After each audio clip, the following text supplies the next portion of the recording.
Hello, and welcome to the Thinking Elixir podcast, where we cover the news of the community and learn from each other. My name is Mark Erickson. And I'm David Bernheisel.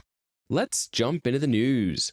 First up, a new Phoenix LiveView debugging package was released. So this is not part of the Phoenix official packaging or projects. This is a new one. It's actually contributed by Software Mansion Labs, and they've done a lot with WebRTC and some really cool stuff around that. So this is a completely different sort of thing.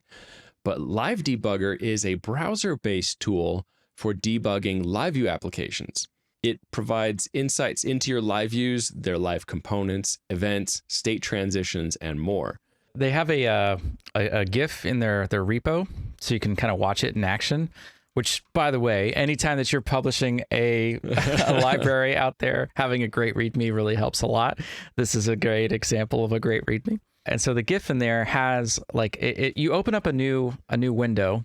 It's a different port. So LiveDebugger, is going to open up its own server, right? It's like its own thing. You mount it like a different dashboard kind of a thing, but it is its own port. And you can provide in your live layout like a button from your real application. That button will send and open a new tab or that new window with that socket ID, which is important. That socket ID is what LiveDebugger is going to start basically tracing. And yeah, the UI there is pretty awesome. It has monitored sockets on there. You can see the PID, you can see the component tree on there. You can see all of the events if you're clicking on stuff on your application, you can see the events, you can see the current assigns on the socket. It's pretty cool. Sure, there's probably more to be done there. LiveDebugger, when you compare it to other modern debuggers like React DevTools, which I like to think, like to compare this to, React DevTools is going to have a little bit more in there. But for a first release, I know. I got to point out that this is super early still. The version is 0.1.0 RC.1. So it's not even the official .1. Yeah. But it's really impressive for how much they've gotten and what this is capable of. And just having recently gone through trying to debug some state in a live view, it was a fairly complex state that was being managed, and trying to figure out what's going on here. Having a tool like that as another way of getting insight into what's going on would be super handy. Yeah. And David, you caught that this also works with LiveView Native. Yeah, Brian Cardarella, tweeted another little GIF saying that it works with LiveView Native, which makes a lot of sense. I reckon, the debug button that you'd put in your layout would be a little bit different in LiveView Native, but if you can somehow get the socket ID over to, the launched server, then you can see the same events streaming on over there from your native application on your, I presume, local dev and all that kind of stuff. Yeah, that's amazing. Yeah, that's really cool. I haven't tried this yet myself, but it looks really neat. I was going to try it this morning. I was like, I don't have time. I wouldn't be able to do it justice. No. Time's always the cruel restrictor of all the cool things that we want to do. Yeah. I did want to point out also that it does include some optional features for JavaScript integration as well. I'm really excited to see where this goes. This is one of those things that could just become a must-have feature on a lot of projects. Very nice. Lots of excitement around it. It's us. I mean, not that this matters, but I tweeted this, posted this, whatever, on Blue Sky, and it's like my first post of over 100 likes. It's like this one took off, but first of all, I guess that's a good testament to the health of Blue Sky. So if you're not on there yet, go get over there as a healthy Elixir community. But then also lots of other excitement, just generally for the whole community, Elixir community. Lots of excitement on this. So evidently that was a hole needed filling. So that's really great. Software Mansion is a good outfit. They have a lot of good and smart folks over there. So if not for LiveDebugger, then go watch them for all the other cool stuff that they're doing. Next up, we caught wind of another project that was announced called Artifix. It's under the GitHub org of probably not, or GitHub user of probably not, which I love that name. So Artifix, what is Artifix? Artifix lets you create your own private, globally scaled and protected hex registry on top of S3 and CloudFront. All right. Wow. So Hex is a whole repository, right? You go to hex.pm, they have a nice integration with hexdocs.pm, and so that's all for public stuff. But what do you do when you have like a private, repos that you don't want out there quite yet, but you also need to serve that globally? Unfortunately, my mind only goes to like this very slim sliver of a market of who this could be good for. Ignoring that, this project actually seems to be really thought out very well and easy to adopt. So let's go through some of it. So the idea here is that you do fork the repo. So you don't just use this, like a package or an app and put in your own envars in there or something. You do need to fork it.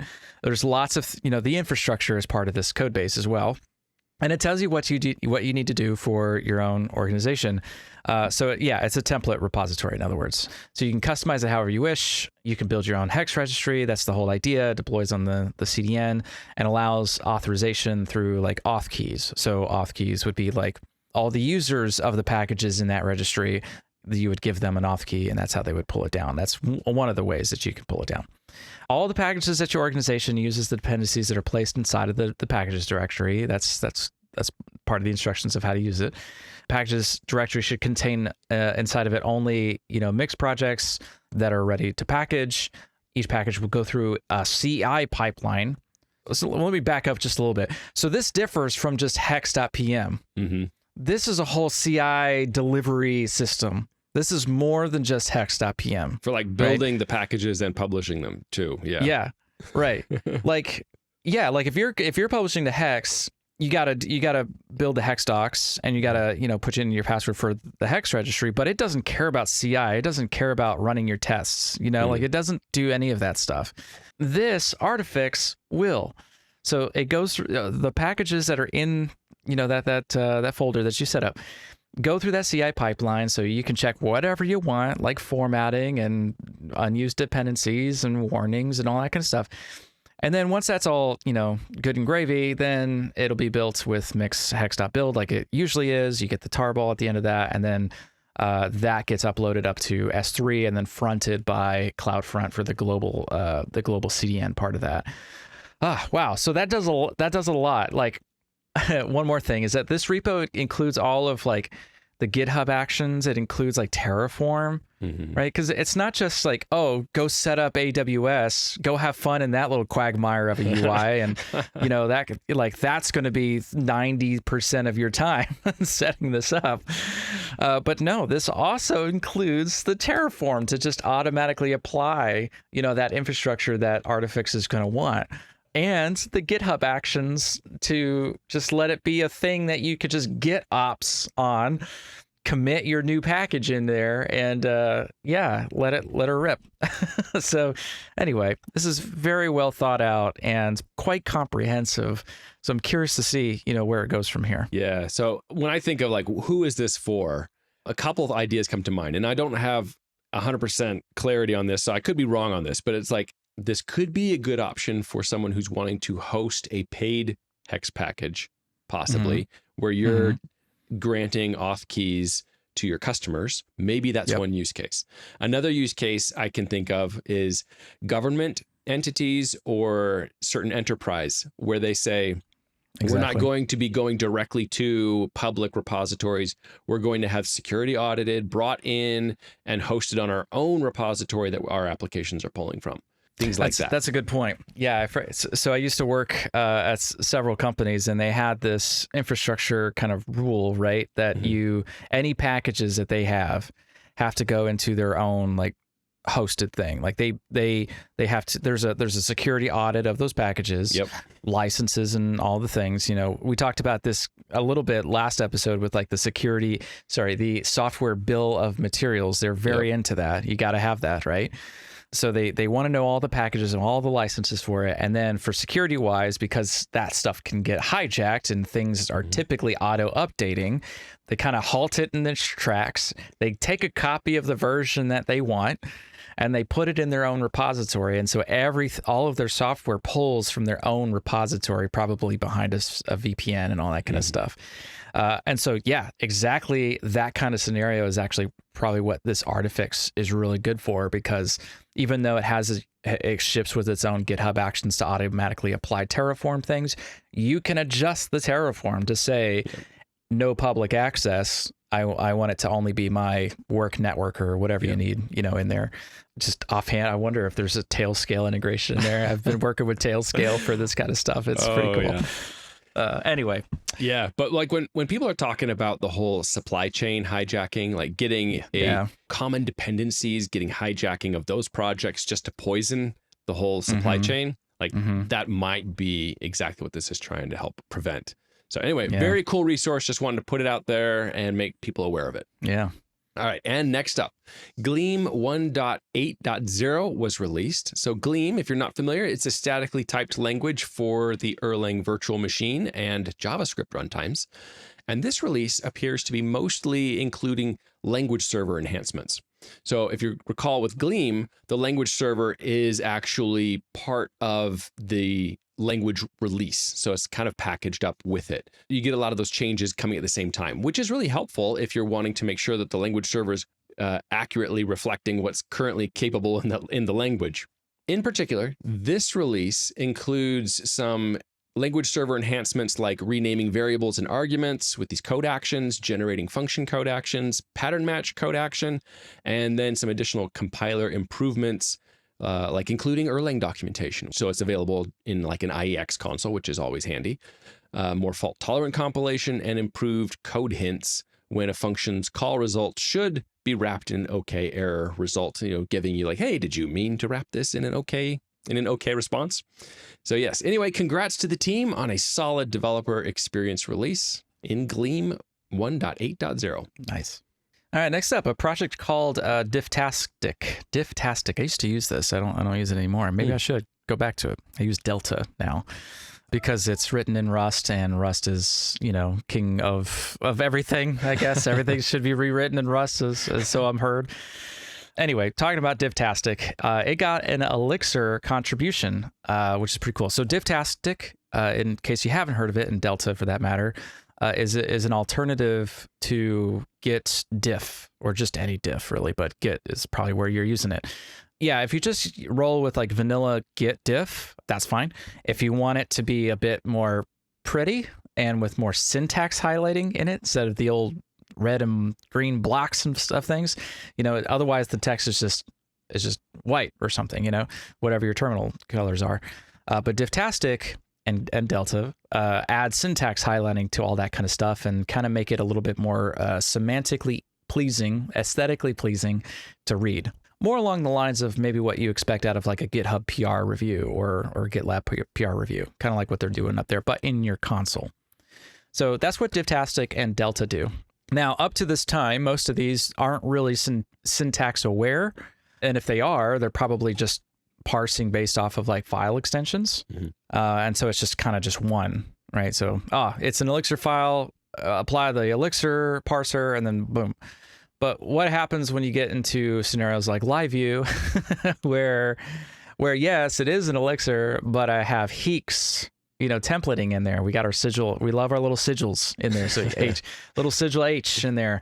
That syntax inside of that would still be, I guess, treated as Elixir until today with Difftastic, at least. And so a good old open source contributor went up to Difftastic and added Heeks syntax highlighting to Difftastic. So now, if you're using that tool, which maybe because of this patch, maybe I'll go back to, you should be able to see more aesthetically pleasing syntax highlighting when it switches between Heeks HTML kind of syntax and your normal Elixir kind of syntax. So Difftastic and Delta, all those other kinds of, there's a whole world of I don't know if this is the correct term to use, but terminal ricing. You really want to get your terminal tools all together. There's like Rust alternatives to everything now, and everything, you got to install all these things to use it. But Difftastic is definitely one of those cool tools. Lots of cool tools out there. So if you haven't heard of any of these kinds of things, Difftastic might be one of your first steps into the world of spending way too much time customizing your terminal. Absolutely, for sure. Yeah, I was just reminded recently of my need to do Git aliases. Like I was starting on a new project and I was like, oh, I really need an alias to just be able to jump and do some of these things quickly. So aliases, customizing the terminal. There's so many options. Yeah, you're the whole like my dot files, as it's called. Everyone's dot files is like a treasure trove of like, oh, you did. I've been doing this for so slowly for so long. You created a quick little alias or a little function to make it just so much better. Did I say get aliases? If I did, I meant bash aliases. I don't know. Or bash, get alias, bash, all of those. You can do them all. Yes. All right. And last up, Chris McCord continues his occasional teases of the integrated AI work that he's been doing at Fly. And the latest one we saw is showing off how his agent can access the web for searching and getting real-time data. We don't know exactly what Chris is doing. We're all excited and kind of waiting to see what is this that you're playing with, and because we know he's going to make it public. We know it will be. So we're just still wait and watch and see what happens when he's finally ready to talk about it. And that's it for the news.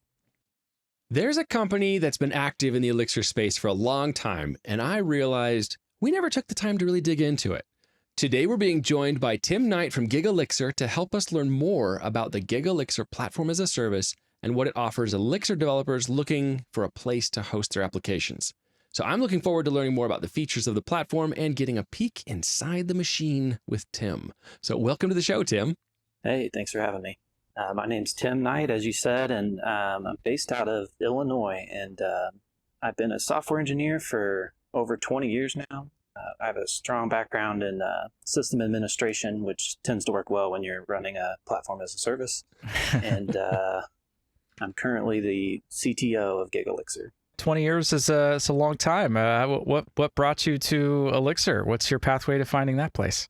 Yeah, so I have a high interest in learning lots of languages, and I kind of started with strong typed languages, C, C++. That's where I started in my career. Mm-hmm. But as a system administrator and a software engineer at the time, I had to build some web applications. And at the time, PHP was kind of, Perl and PHP were the big go-tos. And I hated both of them. We tend to say that Perl is a write once language. You can't really read it. So we went to look for something new, and I did a search, and I found Ruby on Rails back before 2.0. This was in 2007, so this is real early in the Ruby days. Mm-hmm. And pretty much ever since then, anytime I reached for a web framework or something to use, it was Ruby on Rails, maybe with like a React front end or something, but it was always Ruby in the back end.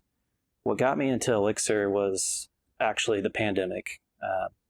Sitting at home, having a little bit more time than I usually had on my hands, I started looking for some new to me technologies. At the time, Elixir's in its infancy, I would say. It's not super new, but it's still pretty early. So I picked up Elixir because the Ruby community was kind of buzzing around Elixir as kind of the next framework, or not necessarily the next framework, but a similar framework that a lot of people were gravitating to. So I checked out Elixir. I made a handful of hobby projects. I think my first project was a home automation project where I was controlling lights in my house based on occupancy in my garage or something like that. And so I built a kind of a front end for that and a back end. Yeah, I kind of fell in love with Elixir at that point. Functional programming and the immutability and all that was very attractive to me at the time. Yeah. Wow. So starting with like early Ruby, like I'm going to guess like 187 or so. I want to say that was before they even, like that was the hash rocket days. And by hash rocket, I mean, their maps had to be hash rockets back in 187. And it wasn't until like Ruby 2.0 where you could do the usual, map syntax with atoms and symbols. With the word and then the colon and then your value. Whereas before it had to be, the symbol, colon, and then the word, and then the hash rocket equals, the value. Anyway, I remember that was a long time ago. And then, just to put a year on it, the pandemic was 2020. So that's about 5 years ago at this point. Was LiveView app back then? It must have been like, it could have been just released. It had to. Yeah, LiveView was out by the pandemic. So you came into the Elixir world with LiveView already kind of there, though not 1.0 yet. Yeah, 1.0 just coming out. It's been pretty exciting. It was very early in LiveView days at that point, but it was still a pretty solid non 1.0, right? Like a lot of times people wait till you get 1.0 before they even touch something. And right. The Elixir community has been, for the most part, very happy to run with pre 1.0 for LiveView, and it's been a pretty solid framework. So I think it has worked out well for the community. Mm-hmm. As a heads up, dear listener, we just wanted to let you know that we have been offered a special promo code to share with our listeners today. If you go to gigalixir.com/thinking, you can get 20% off the standard tier for the first year. So you got to check that out. That's gigalixir.com/thinking to get 20% off. All right. Well, I'd love to dig into Gigalixir. So maybe you can just give us an overview of what is Gigalixir? What does this encompass? So Gigalixir is a platform as a service. We like to say developed by and for Elixir developers. We kind of make it easy to go from an idea to a production quality system as quickly as just git push, right? So as most platforms as a service, we present our build system and our deployment system as a Git remote. And so once you get signed up and you have a Git repository, you can push to our build server, and then you're off and running in a few minutes. That's kind of what Gigalixir's primary focus is. But we work with everybody from kind of the hobbyist or even like a Padawan learner, they just still in college. We have a lot of college students who bring projects to us. We have Fortune 500 companies that work with us. So we're kind of a pretty broad spectrum of customers that we get. We know from the name that at least it sounds like Elixir, right? So it seems very clear that Elixir is a focus, right? I noticed that the main landing page talks about clustering, getting a console into production, and even running Observer. That seems very Elixir focused. In many companies I've been at, there's always that, oh, we have this other project too. Like maybe it's a Ruby on Rails legacy one. Can I run something like that as well? Like even if it's not Elixir, will that also run? We love Elixir, and so should you.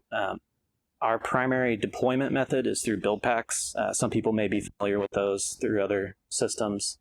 So pretty much any language that has a build pack can run on Gigalixir. We have many customers running a mix of an Elixir backend and say React, or we have Node, Ruby on Rails. I've brought many of my own Ruby on Rails projects over to Gigalixir because I don't want to spend the effort to convert them over to Elixir. We have Python projects running on Elixir. We have Go projects running on Gigalixir. There's even a handful of Java and PHP. I know there's a pretty big following of people who make Jekyll pages. I don't know if you're familiar with that, but it's like static Markdown pages, Ruby yeah, to static pages. And so I know some of our customers are using that as their marketing sites, and then they have their backend in Elixir with us. We're pretty wide open to what can end up on the platform. It's just our primary focus that we started with was Elixir, and we make sure as much as possible that our tools are built around ensuring that the Elixir experience is as solid as we can make it. Some of the primary tools, that I can think of that would be important for a platform as a service like Gigalixir is first the CLI to get things out there and monitored and all that kind of stuff. And then the second is just the web interface for general observability, I guess, of and building normal things I could imagine. But I'll back up a little bit here too. My first Elixir applications were deployed with Gigalixir a long time ago. I don't even remember when, pre-LiveView. So it had to have been 6 or 7 years ago, right?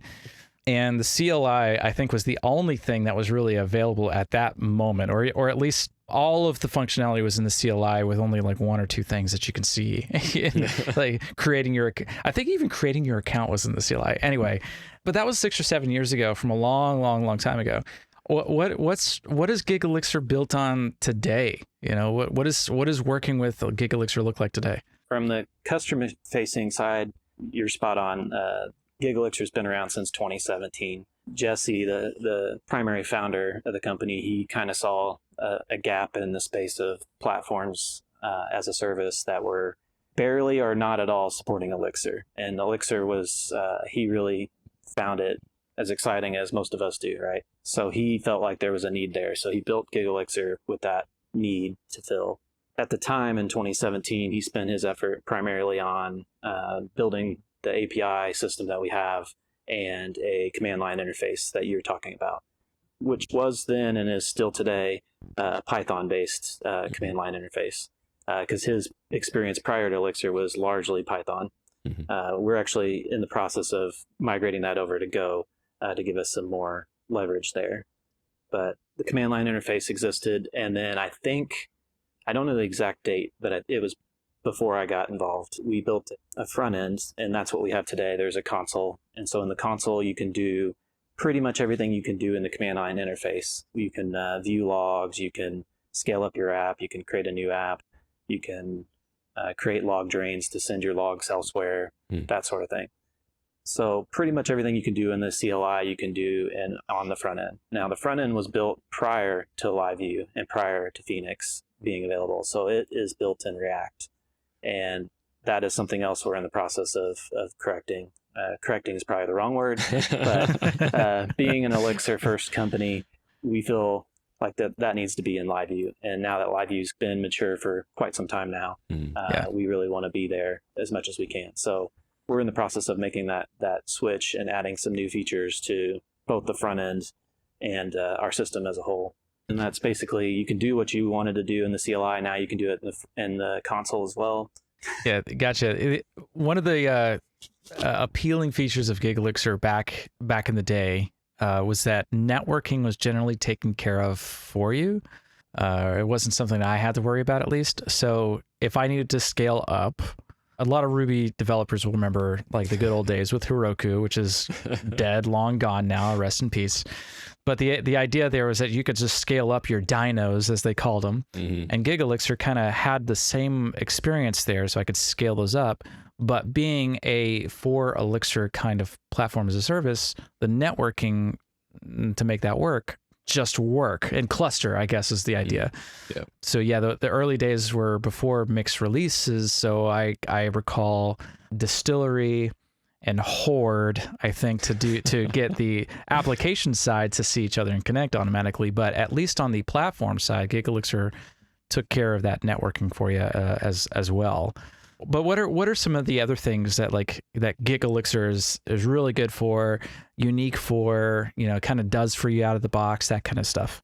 Yeah, so I think you're spot on. That's been a focus of Gigalixir since the beginning, is making it as effortless as possible to support developers through all stages of an application's lifecycle. So you have some developers who just want to get something up there, just, like you're building something for your garage to turn the lights on and off, right?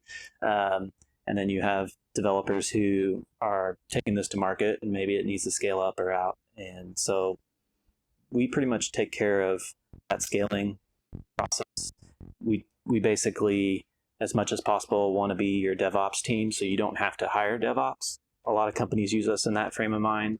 Some of our bigger companies we work with, we kind of are more partners than we are entire DevOps team, right? They might have their own DevOps team, but we'd be working with them kind of in tandem. So no matter where you are as a developer, whether you're part of a team that's got a DevOps team or you are expecting Gigalixir to kind of be your DevOps team, we provide all that networking support to help you with clustering within replicas of the same application, or if you're running multiple applications and you need to kind of cluster between them or talk between them. We help support all sorts of security measures. We have some customers who have pretty strict tunneling requirements, and so we'll build them little secure tunnels between different pieces of infrastructure, databases, caching systems, that sort of thing. A lot of that may not be perfectly evident when you look at like the front of our website, because our website's kind of marketed towards somebody who's just getting started and kind of wants to get going. But as customers kind of grow with us, we offer those kind of customizations and options to kind of grow within Gigalixir. And so you're not stuck with a platform that doesn't meet your needs. We do everything we can to kind of bring our skills as DevOps engineers to to your applications. Gotcha. So you said a word in there, which is pretty important for most applications, database. And that is often a distinguished, or I should say a distinct feature, that kind of makes or breaks it for a lot of folks. Tell me, what does Gigalixir do with databases? We're database agnostic. If you want to bring your own database from somewhere else, we're more than happy to help you with that. But we also provide for our customers, they can use our free tier databases, which is a multi-tenant Postgres setup, or we have multiple of them. But so we basically give everyone the opportunity to use our free tier Postgres system, which I think is limited to like 10,000 rows in a table. Pretty common limitations for somebody in a kind of a developer space. But once you're ready to go to production quality, we do offer production quality databases. Our platform currently runs on top of Google Cloud and AWS. And so we have first class support for Google Cloud databases, which is Google Cloud SQL, and Amazon RDS as well. So if you are ready to bring those databases into your system and you don't want to spend time or effort going out and signing up for AWS and Google Cloud and paying the bill through them and managing the instances and upgrading them and all that, Gigalixir helps you with that. Gotcha. So, okay. Nice. So I was going to clarify, that sounds like a managed solution versus unmanaged, where you just kind of spin up your own instance. The platform as a service may initialize it for you, but does not like manage it, for upgrades or connectivity issues, going from there. Yeah, with Gigalixir, we'll perform all the patch and maintenance and security updates. When you're ready to upgrade minor or even major versions, we leave that up to the user to trigger that, because you want to manage that with your application at the same time, right? Yeah, so sure. That's interesting, because you already answered another question I had, which was, how does Gigalixir actually work? You already mentioned that it's running on AWS and Google Cloud. Is there anything else you can share about how Gigalixir is actually working behind the scenes? Because that's one of the benefits, right? Is that as a developer, I don't have to worry about how this is actually done. But sometimes for our own sense of curiosity, if nothing else, or just reassurance, we'd like to know, like, well, how is this actually working? So largely our system is built around microservices. We have a handful of Golang microservices, but largely everything's in Elixir. Our backend, our API, a handful of services and workers are all Elixir microservices. And then when a customer pushes their application to our system, we run it through all the build packs that are necessary to get that application up and ready to deploy. That usually entails, for like an Elixir application, we'll download and install Erlang, download and install Elixir, the version they want. If they're using Node, we'll download and install that. We'll compile any static assets they have, and then we will create what we call a slug. And the slug is essentially that version of the code that you've sent us with all of the artifacts, all those build artifacts that we just talked about. Then your application is in a container in our clusters. And so we have, for each cloud and each region, we'll have 2 to 3 zones, usually 3 zones that we're distributing applications. And so if you're running more than one replica of your application, we'll ensure that they're running in different zones to give you some failover. Essentially, we'll launch your application and run it in a container. We manage all your certificates for you. So with Gigalixir, you can, add your own custom domains. So we go out and fetch those certificates, keep them alive. So you said a word there, container. So I didn't actually realize that Gigalixir was using, containerized, deployment here, because I don't, you don't see it, at least from the documentation, that this is like, all right, give us your Docker file, kind of thing, and we'll just build it and whatever. It's still build pack based. So you do use that, and you do package that up into, as you call, a slug, but all of that still goes into, I guess, a standardized Docker. I say Docker, it's, who knows what who cares if it's actually Docker, but just some container out there that I guess that this is where the Gigalixir proprietary, secret sauce comes into play.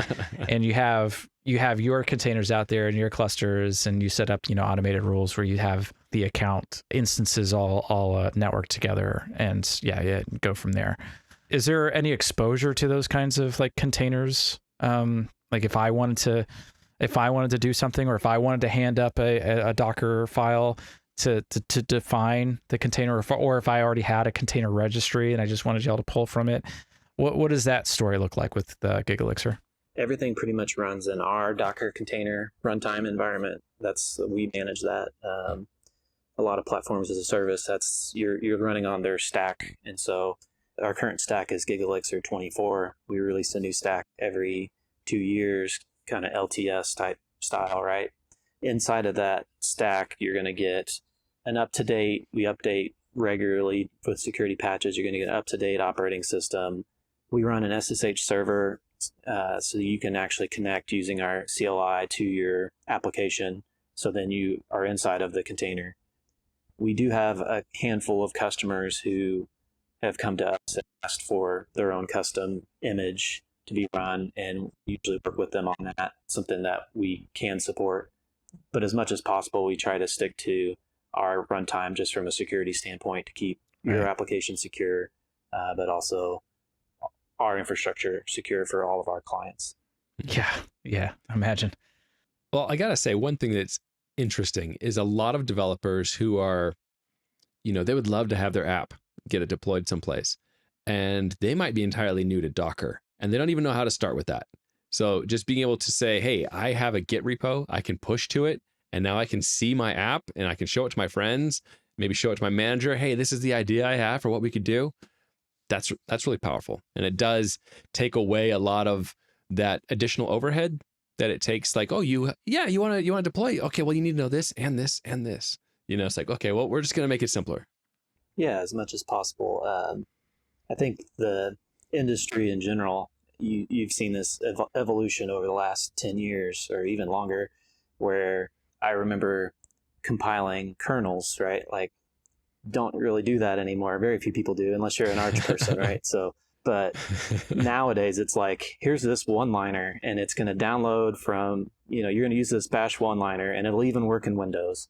And it'll download from our website the most up-to-date instructions on how to get you from where you're at, which is nothing, to running some application or some framework or whatever it is, right? And that's kind of the world we've evolved into, is all these one-click or one-liner installs, right? And Gigalixir kind of does that at the infrastructure level as much as possible, right? Well, we're about out of time, but I wanted to make sure we also touch on a couple more things. So one is pricing, right? You got to have like some idea of like, how is this priced? The pricing is actually interesting. It looks like everything is really charged by the amount of RAM that the machines have, but you're not charged necessarily for CPU time or bandwidth. I just loved you to talk a little bit more about how this pricing is set up and how that works. Yes, so we try to keep things as simple as we can for everyone to understand. We have essentially 3 tiers. We have our free tier, and if you're in our free tier, you get one free application, up to 500 megabytes of memory of RAM running, and you can have a free Postgres database to go with that. That's the free tier database we talked about earlier. Once you've kind of decided you want to move forward with your application, either you need more memory, you need a production quality database, whatever the reason, you want to run more than one replica, that sort of thing, users can upgrade to our standard tier. And in our standard tier, we charge by the amount of memory. And so the memory is scaled with the CPU, so everything scales up together. So when you upgrade, you'll get more CPU as long as you get more memory. And so for every 200 megabytes of memory, it's $10. And you can run as many replicas as you want. You can run as many applications as you want at that point. You can start collaborating with other users. You can let them be able to deploy and manage your application when you're in the standard tier. So that's kind of the level where most people get to when they're ready to make something kind of a real thing, right? When you're not just building something for your garage or whatever. So that's the pricing model. And then for databases, it's kind of the same thing. We scale CPU and memory together. We find a good ratio, which I think is like 4. Say you have 4 gigabytes of RAM, then you get 1 dedicated CPU for the production level databases. You can scale those up to pretty much as we can get from Google or AWS, which is quite a lot. And then the third tier is kind of the enterprise tier. There's really no like upgrade. You don't have to upgrade from standard to enterprise. You just are that class of customer that needs additional support, and you have some customization you want or need. And so you contact us and we start talking about our options, what we have available today, what might work for you that we already have, or if we need to build something new for you, then we kind of go about doing that as well. That makes sense, because you mentioned before like that you really make the effort to grow with the customer, right? Like that you have the ability to say, oh, well, you need something a little special and custom, that people can reach out to Gigalixir, the company, and say, hey, can you help me with this? So I think that's a really neat feature or, service. Yeah, we think so. We kind of pride ourselves on that customer service. We do things in a non-scalable way when it comes to customer service intentionally, because we aren't so gigantic as like say Heroku is or something, right? That we can't do that today. So I'm the CTO, and a lot of times I'm answering your ticket because I like to be involved in customer service as much as I possibly can be. So that's one of our primary selling points, in my opinion. But maybe that's very not modest of me to say. So. Well, I was wondering if you could share anything that you have coming up, like just maybe teases, exciting features that are in development or what you're thinking about for the future. Anything you can share in that direction? Yeah, we touched base on some of these already, but like I said, we're working on bringing our new version of our console to our customers, which will then kind of give us more flexibility to add some more features to our standard tier. Kind of as I said earlier, with our enterprise customers, we have some customizations that we do somewhat regularly for those customers. And as they become more regular, we want to make them directly available to our standard tier customers. And so some of those will be coming this year to standard tier, but I can't speak to exactly which ones. Well, that's cool. So Gigalixir is seeming to do a lot of exciting things. It has a lot in its repertoire already for Elixir applications, even non-Elixir applications. If somebody wanted to go sign up and try out Elixir or try their new, side app, or, talk to their boss about, hosting, a new internal app of theirs or whatever app of theirs, where do they go for Gigalixir? And are there any promos? Yeah, good question. Customers can go to gigalixir.com, pretty straightforward. That's Giga Lixir, Lixir.com. And we're happy today to extend an offer to your listeners, where if you go to gigalixir.com/thinking, or during the sign-up process, use the promo code thinking, then you can get 20% off your first year of services on standard tier. Wow, yeah, 20% off. That's a good chunk there for a whole year too. Yeah, for a whole year. Yeah, a lot of folks even struggle to get that kind of discount for enterprise kind of contracts. It's usually like first month. Yeah. That's very generous of y'all. So thank you very much. Yeah, I think the listeners will enjoy that a lot. If they were curious or just wanted to ask, casual questions, to Gigalixir generally, where should we send them? Yeah, we're on most of the socials that everyone tends to be on these days. There's gigalixir.bluesky.social, Gigalixir on Twitter, GitHub is Gigalixir, github.com/Gigalixir. And we are also regularly checking the Gigalixir channel on the Elixir Slack. So if you're a part of the Elixir Slack, go to the Gigalixir channel and hit us up there. If you need to ask any questions, you can always reach out to help@gigalixir.com. Oh, nice. It's a good thing about having a unique name like Gigalixir, because you can grab it everywhere. Well, thank you, Tim, for joining us to help give us a big insight into what's going on at Gigalixir. You guys have been contributing to the Elixir community for a long time and help rectify that oversight where we haven't actually been able to dig in and get a deeper understanding. So really, thank you. I appreciate your time. Thanks for having me. This is fun.